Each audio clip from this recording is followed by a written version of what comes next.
Previously on Gearz.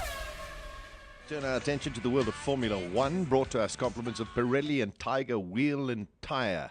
And you stand a chance to win a trip to any Formula One Grand Prix in 2014. All you have to do is go and visit twt.to.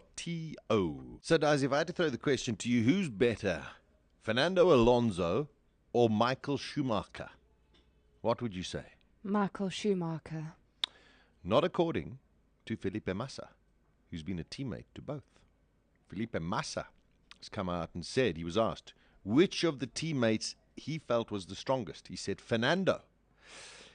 Schumacher, he says, was as quick, but in terms of intelligence, Alonso is better because he manages to put everything together perfectly.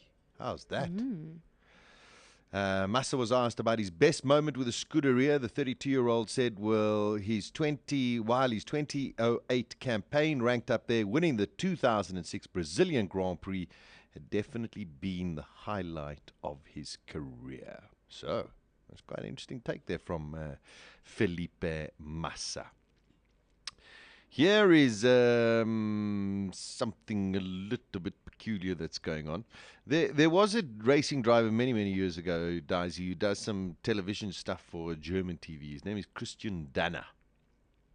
Christian Danner has come out with something I don't understand, if I can believe this too much. Christian Danner has come out, told the German newspaper Bild, okay, which is very, very highly regarded. He said, Kimi is annoyed that his manager is sending him back to Ferrari. He sees that Alonso at the moment is driving for the golden pineapple at best, far away from winning. He says Lotus gave him all the freedom he wants and at the moment, quite clearly, a better car as well. He said, what's he going to do when Luca de Montezemolo tells him he's going to too many parties? I don't know where that story comes from. Yeah, that's... Every week there's something different, or every day actually. Yeah, well, you see, I mean, it's the biggest drama in the world. But Christian Danner, I don't know. I don't think you've got it right there as well. Bernie Eccleston has taken the stand in court yesterday. It was very funny. There was a clip of him when he arrived at the courthouse and then went through the revolving doors, came out, had a little bit of a chat with the journalists, and then couldn't get back in the door because he'd locked himself out. It was very, very, very funny. But basically, he's been accused of bribery, whereas he says it was an insurance policy. He says he paid Grybkowski, the guy who's in jail at the moment, because I said I was being shaken down. I was happy to pay him for him to be quiet. I wanted to get rid of him making silly statements. Claiming he never made any secret of the payment, Eccleston said he gave £10 million to Grybkowski because he was threatened by the banker that his tax arrangements could be reported to the British authorities. He inferred he could and probably would. I'm not sure he didn't. I have a massive tax inquiry at the moment. Bernie Eccleston. God, I love Bernie Eccleston. Well, we'll see. It's in court now, and there's, of course, another court case next year, which will take place in Germany as well.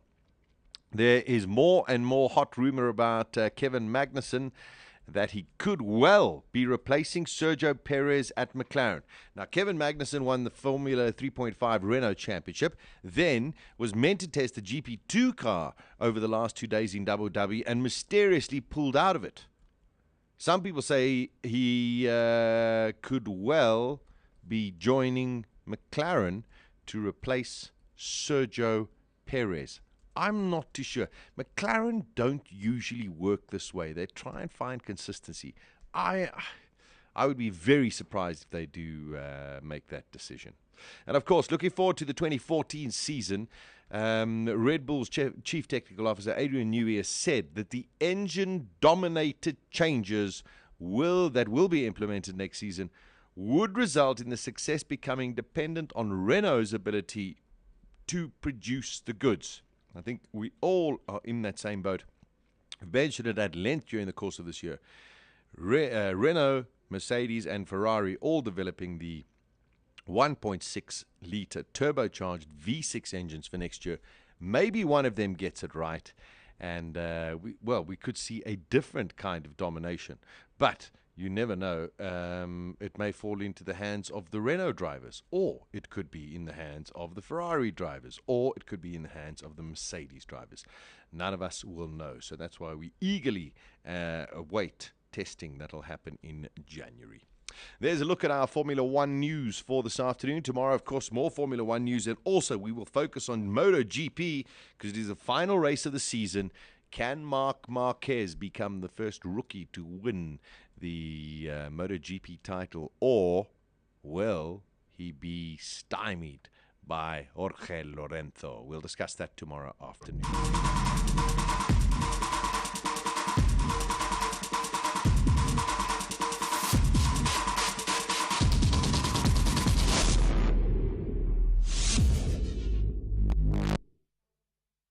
Win a trip for two to any 2014 Formula One Grand Prix of your choice. Plus, you can double your chances when you buy any 2 or more Pirelli tyres. Get to your nearest Tiger Wheel and Tyre to enter. Only at Gearz. GearzOnBalls.co.za. Weekdays 1 p.m. to 3 p.m.